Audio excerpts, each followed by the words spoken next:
I'm Jason Gilbo here at Fantasy Baseball Cafe, taking a look at the week ahead for pitching. Your playoffs should be well in the works or just about there with your fantasy teams, and hopefully you are a part of them. If you aren't, you're probably not even watching.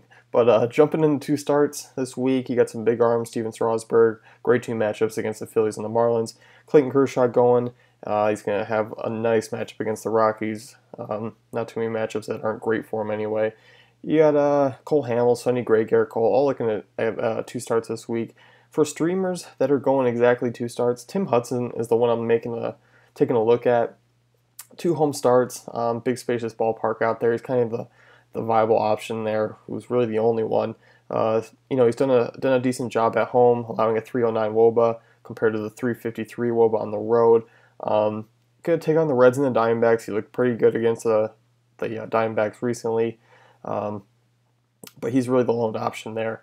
So one and done guys. Julio Teheran faces the Jays, which is an easy fade, obviously, but then he faces the Phillies, who he's dominated a couple times this season already. A two-star guy I just want to touch on real quick is Josh Tomlin. Been pretty decent, tallying 6+ strikeouts in 5 of his 6 starts. His only poor outing has really come against Milwaukee, but God, the guy gives up a ton of homers. He's given up 10 in 6 starts, and for him, he doesn't walk a ton of guys. He's only walked 3 guys in those 6 starts, but he's given up a ton of solo shots. But I think, if he does allow a couple guys on, you could see a real implosion here. And obviously the FIP of 4.68 kind of agrees. I'm worried about him this week facing a White Sox team that hit him hard last start, and also the Royals who obviously, they're not free swinging, but they work the ball well. They're just a good solid offense, and I think Tomlin could have a little bit of trouble. So you could see a real rough week from him if you've been chasing him here over the last couple starts. Weekly streaming chart Monday, short slate, but I like Aaron Nola for the Phillies facing what seems to be a defeated Nationals team. Then you have Hudson at home, which I talked about. Tuesday, despite being a 14-7 win, total there. 3.72 ERA. Mark Burley, you can probably find him in your league still being available. Going to get the Braves, who are a lot worse against southpaws with the strikeout rate going up. Not that they're good against either right-handed or left-handed pitching.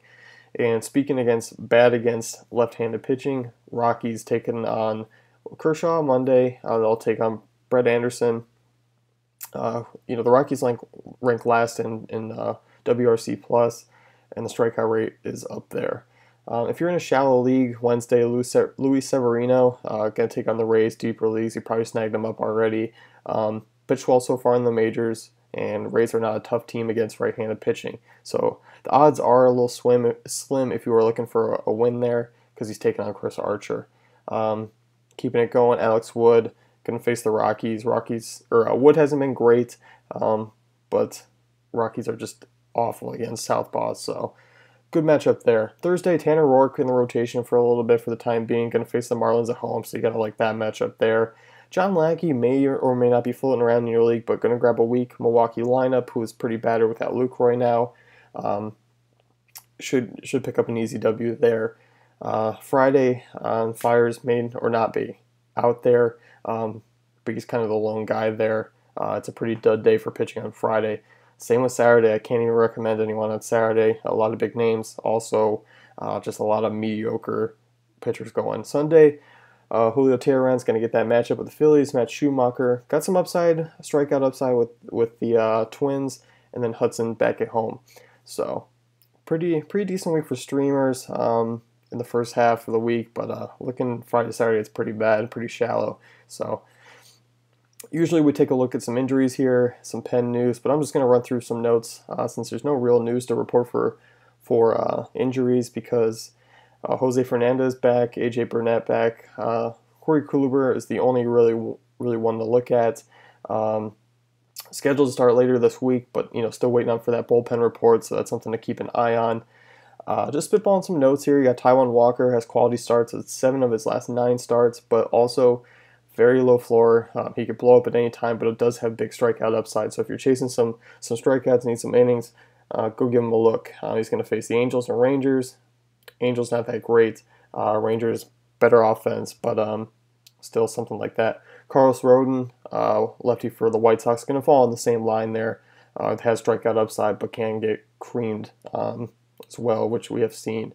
Jose Fernandez looks stout. Hopefully you held on to him, looked pretty good. And Mets rotation stuff, they brought back Syndergaard, pitched well against the Braves. Harvey going to be in the bullpen, limiting his innings limit, so you're probably going to need a filler in there. A couple teams we picked on this season, that have actually swung the bats very well in the second half. Red Sox, Mariners, Mets, all not cupcake matchups anymore like we've seen. Obviously, you've probably caught on to the Mets, as they've just been next to the Blue Jays in second half offensive production, which has been crazy. Indians have also picked it up as well. So when looking at matchups, they're not an easy out anymore for the average arm. So that's something to keep an eye on, especially with the Mets.